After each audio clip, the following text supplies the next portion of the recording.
1944 in Berlin. It's high summer, but Colonel Claus von Stauffenberg can see his breath in the midnight air. He stands in the courtyard of the Bendel block with 3 other officers, defeated, yet defiant. Trucks and staff cars manoeuvre in the darkness to play their headlights on a pile of construction sand.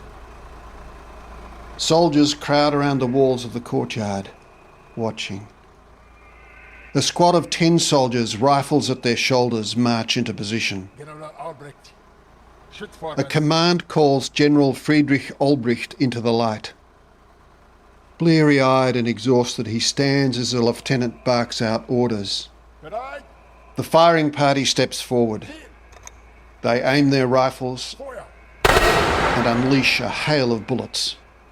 Olbricht falls dead on the cobblestones. Stauffenberg is ordered forward. As he steps into the light, all can see his field grey tunic is stained with blood from an untreated bullet wound. He faces his executioners and calls out in a loud, clear voice, "Long live sacred Germany!" From somewhere beyond the headlights, the order to shoot is given. But Stauffenberg's aide, Lieutenant Werner von Haften, hurls himself in front of Claus, intercepting the volley. Haften falls dead at his feet. Orders echo round the courtyard again. This time the bullets reach their intended target. Claus von Stauffenberg lies dead on the courtyard stones. Blinking behind his spectacles in the glare of the headlights, Colonel Albrecht Merz von Quernheim stands forward as ordered. Commands ring out, and then Merz is shot dead. All 4 officers executed without legal process.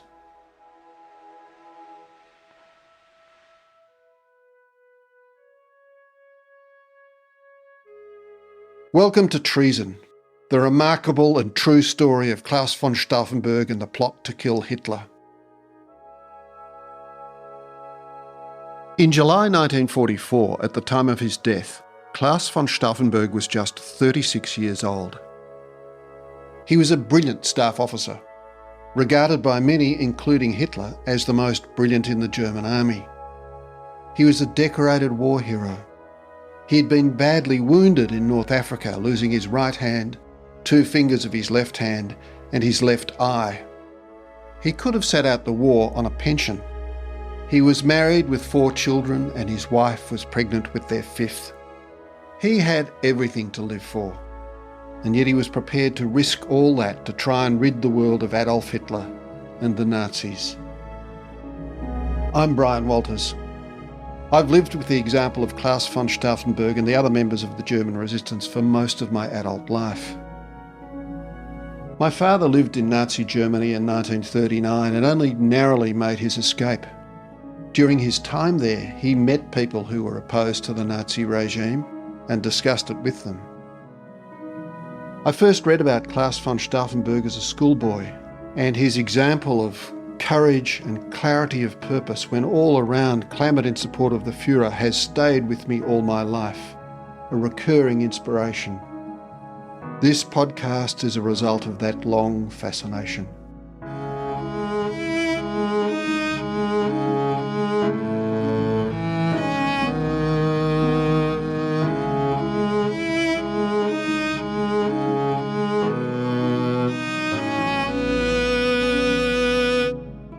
Episode 1. The Beacon.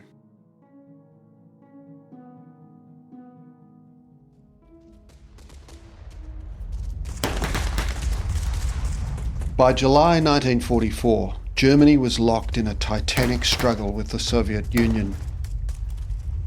For many Germans, Stalin's Red Army, crushing victors at Stalingrad and Kursk, was a slavering barbarian horde, responsible for the slaughter of 22,000 Polish prisoners of war at Katyn in 1940. And now that army was advancing on the fatherland. Many German people felt they needed the Nazi regime to protect them against the Soviets. Despite Hitler's iron rule, the alternative, now almost upon them, was an unthinkable horror. And resistance to the Nazi regime was perilous. To stand against this was to risk career, freedom, family, and life itself. Yet, some were prepared to oppose the Nazis. From the inception of the Nazi regime, with growing ingenuity, determination, and even desperation, brave men and women in Germany worked to overthrow Hitler and save their country. One of these men was Colonel Claus von Stauffenberg. He and the German resistance undertook their insurrection in the face of tremendous obstacles and strong arguments for inaction. To be involved was lonely, terrifying, and utterly committing. In the July 1944 plot, Stauffenberg and his conspirators acted from a profound sense of moral responsibility for their country. They were not brought together by class, philosophy, or creed, but by character. Stauffenberg's conspiracy failed. The resistance failed to assassinate Hitler. They failed to seize control of the German Reich, remove the Nazis, and end the war. Yet, amid the darkness of Hitler's Third Reich, they acted with courage and principle. The blow they struck in July 1944 stands as a beacon of moral clarity for humanity. Let's go back before 1944 to explore how Claus became the man who would try to topple a tyrant.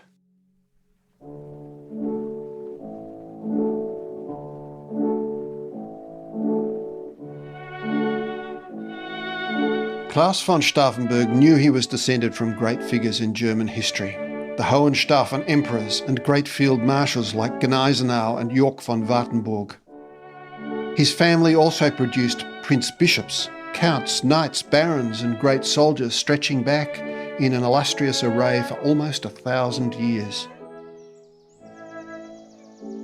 At the turn of the 20th century, the nation of Germany was still new, having been formed in 1871 as a federation of the kingdoms, principalities and grand duchies that made up its component states, including Bavaria, Württemberg and Prussia. There were several existing kings, with the King of Prussia, the largest state, being proclaimed Kaiser, or Emperor, of Germany as a whole. Claus's father, Alfred, was a former army major who served as Lord Chamberlain, in charge of the royal household and the business of the King of Württemberg. Claus's mother, Carolina, was a close friend of Queen Carlotta of Württemberg before either were married. Queen Carlotta was a frequent visitor to the Stauffenberg home. In March 1905, Carolina gave birth to twin boys, Bertolt and Alexander. Then 2 years later, in November 1907, Carolina gave birth to a second set of twin boys, Klaus and Konrad. A day later, Konrad died. Through his childhood, Klaus spoke of his twin and the sadness flowing from Konrad's death. The family lived in the Lord Chamberlain's apartments in the old castle in Stuttgart, a short distance from the royal palace. They spent their summer holidays at the family estate at Lautlingen in the Swabian Alps. The boys enjoyed a cultured upbringing. They learnt and spoke French and English. They played piano and violin. Klaus took up the cello.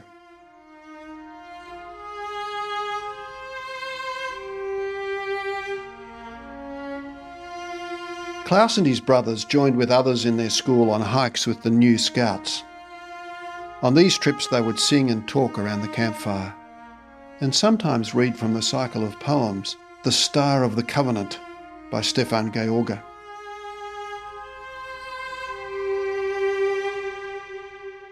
Klaus was not quite 7 when the First World War broke out. Several of his uncles and other relatives fought in the conflict. The writer Sebastian Haffner was the same age as Klaus. He lived in Berlin during the First World War, and in his memoir, Defying Hitler, captures what it must have been like for many boys living through this experience. He writes that they saw the war as a type of game, tallying up the number of prisoners taken, miles advanced and ships sunk, like points in a boxing match.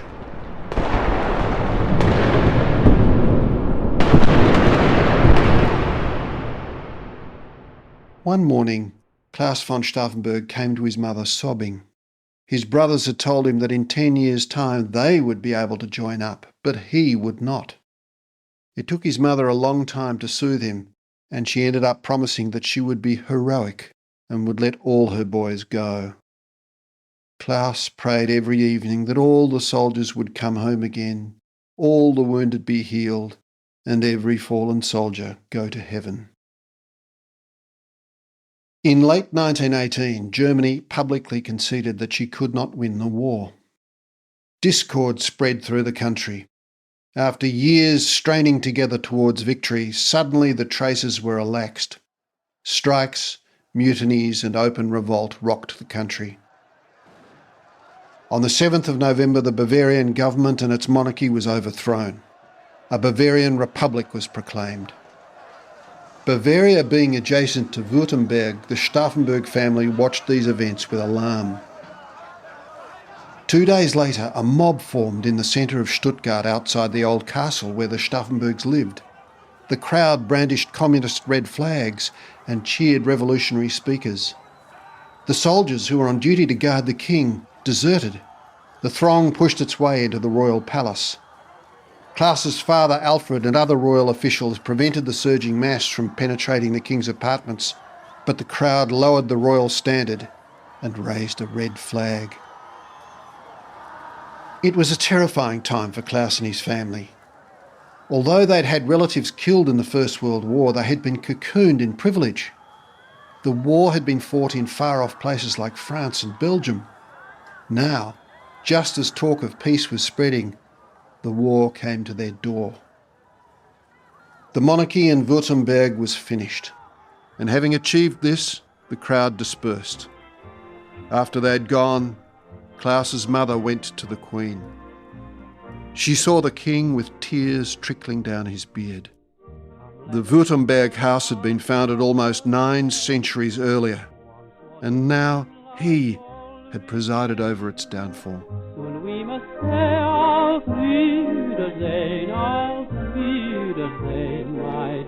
German Chancellor Max von Baden, having demanded the Kaiser's abdication, and impatient when he refused, announced the abdication anyway.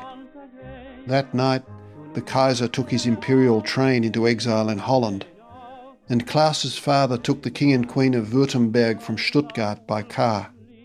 The Stauffenbergs' way of life as trusted royal courtiers was at an end. Now the people would rule. Aristocrats would have to learn to take orders. It was 4 days before Claus's 11th birthday. When his birthday came, Claus held back tears. Overwhelmed with his country's defeat, he did not want a celebration, describing it as the saddest day of his life. Claus expressed disappointment that the king had left Stuttgart without a struggle. My dear.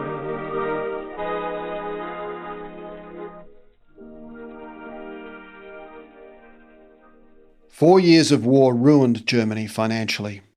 Soldiers returned to their homes bitter and beaten and with little prospect of rebuilding their lives. Although German forces were in full retreat by the end of 1918, and despite the strikes and unrest coming after German overtures for peace, these conditions enabled a dangerous justification for the defeat to grow. Germany had been stabbed in the back by those at home, whose treachery had betrayed those at the front. The strikers and the revolutionaries were blamed for Germany's defeat. The stab in the back was a comforting myth and achieved popular currency. In the power vacuum that followed the removal of the Kaiser and the kings and other rulers of the German states, political turmoil erupted. Senior German officers, fearing both invasion of Germany by the Red Army and internal revolution by communists, raised large private armies of returning soldiers called Freikorps. Conflict in Germany between the political left and right followed. The communists staged an uprising against the Social Democrats. The Freikorps and the army then violently suppressed the communists. Unrest spilt across Germany as far as Stuttgart, where there were marches, strikes and shootings. On one occasion, in response to the sound of gunfire, Countess Stauffenberg strode down to the school where Claus and his brothers were studying and bustled them straight home. War ceased in 1918 on the basis of an armistice, subject to negotiation of a comprehensive peace treaty. The following spring, the victorious Allied powers gathered for a peace conference at Versailles, but the German delegation was excluded, and at the conclusion the victors dictated terms. If the terms were not accepted, the Allies would occupy Germany. They were required to cede large areas of territory to Poland, France and Belgium, and were to lose all colonies. A heavy burden of reparations and economic restrictions was imposed. Their army was to be reduced to a rump. They were to have no military aircraft, tanks or U-boats, and almost all the navy was to go. The Kaiser and other German war leaders were to be surrendered to the Allies for trial. Germany was to acknowledge guilt for the war. In May 1919, when these terms were announced, there was outrage across Germany uniting all political groups except the communists. Calls for armed resistance were made across the country. The Allies stood firm, insisting on acceptance by the 24th of June 1919. With the army demobilised and no hope of military resistance to the Allies' demands, the German decision to accept the terms was transmitted 19 minutes before the deadline.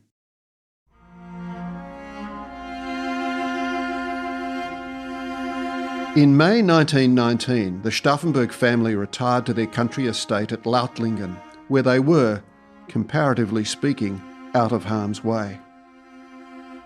For Claus, just entering his teens, these tumultuous political events could have been profoundly destabilising. But both parents remained strong and clear-headed throughout. There was neither despair nor panic. The old national foundations, king, aristocracy and formal religion, were powerless in the face of the calamities that rocked the country. Later, during his teenage years, national life returned to a measure of stability.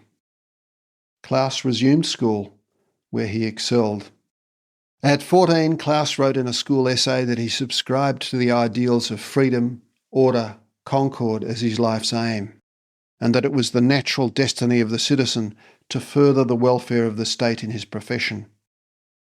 He was growing into a congenial, confident young man. In May 1923, with uncontrolled inflation ravaging Germany, the Stauffenberg brothers were introduced to the great German poet Stefan George.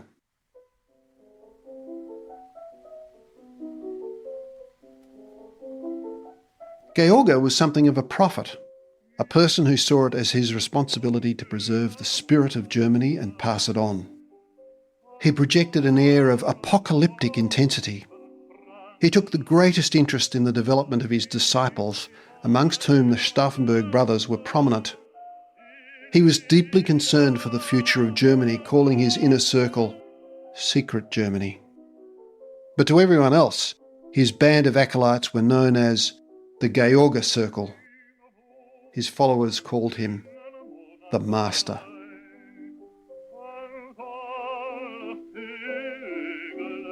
The Stauffenberg brothers were to become some of the most trusted of Stefan George's inner circle.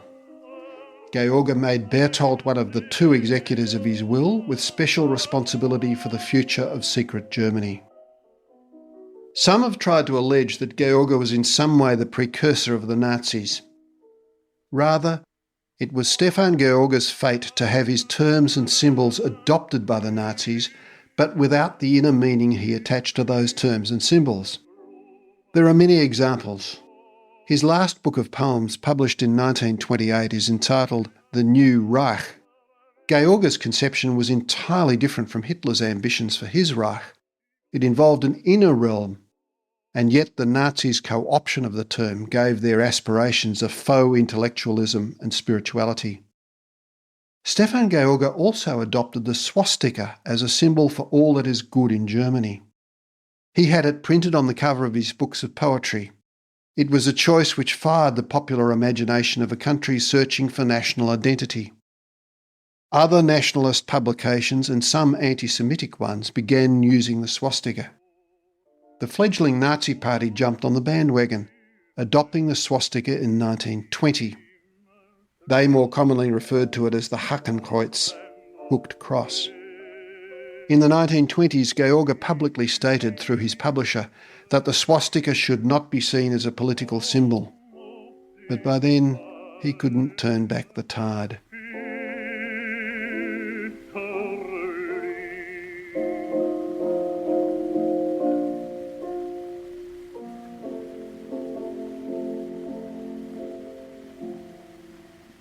Claus was a member of the Stefan George circle from the age of 17 until the death of the poet when Claus was 27. George reinforced Claus's sense of the spiritual greatness, even nobility, of Germany's past. He also emphasised Claus's heritage as a descendant of the Hohenstaufen rulers of Europe. Not only did George feed Claus's artistic and aesthetic sensitivity, but he also counselled Claus to make the most of his life, to use it in a way that fulfilled his destiny. Claus's choice of vocation was the subject of intense interest among friends and family and in the George circle. He considered a career as an architect and as a solo cellist. In the end, he was strongly influenced by his sense of aristocratic inheritance and obligation. In 1926, at the age of 18, Claus von Stauffenberg did what he dreamed of as a child: joined the German army. Claus threw himself into his career, but did not abandon his old interests. He could often be heard practicing his cello in the barracks. He gained a reputation for great efficiency, for friendly manners towards all, and for imaginative tactical insights. His superiors noted that he was widely read, had unusually wide-ranging interests, liked to talk, and had a strong influence on his fellows, often mediating in disputes. Claus graduated in 1929, first in the list of cavalry officer cadets. He was awarded the Sword of Honour for outstanding performance. One of his regimental colleagues, Henning Wilke, described him as a blazing sacred fire. In 1930, at the age of 22, Claus met Nina Baroness von Lerchenfeld at a ball. She was 16. Her mother mentioned him to her, admiring his fine manners and the way he so correctly kissed the ladies' hands. The other girls were enthusiastic. "That Stauffenberg dances so well." All this made Nina react negatively. She took a set against him. But Claus was attracted to her. She soon warmed to his charm. Her father was Baron Gustav von Lerchenfeld, the former royal chamberlain to the King of Bavaria, precisely paralleling Claus's father's role in the Württemberg court. On Claus's 23rd birthday in 1930, the young couple became engaged at Nina's parents' home. Nina had turned 17 3 months earlier. In April of the next year, they were married, a time of hope and joy for the young people. It was a glittering occasion. Claus wore full uniform, including his helmet. "To marry," he said, "is to be on duty."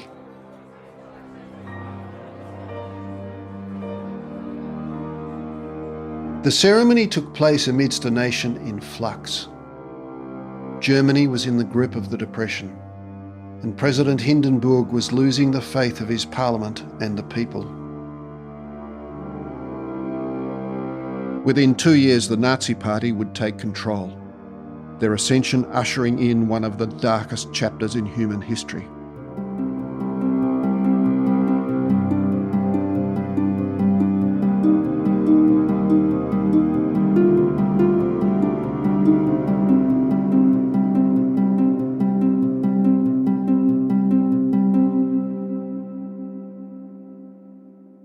Treason is written and narrated by me, Brian Walters. Script editing, original music, sound design and editing is by Sam Loy. You can learn more about Claus von Stauffenberg and the German resistance movement with the book Treason, available through Apple Books or the website brianwaltersauthor.com. You can find a link in the episode's show notes. Thanks for listening.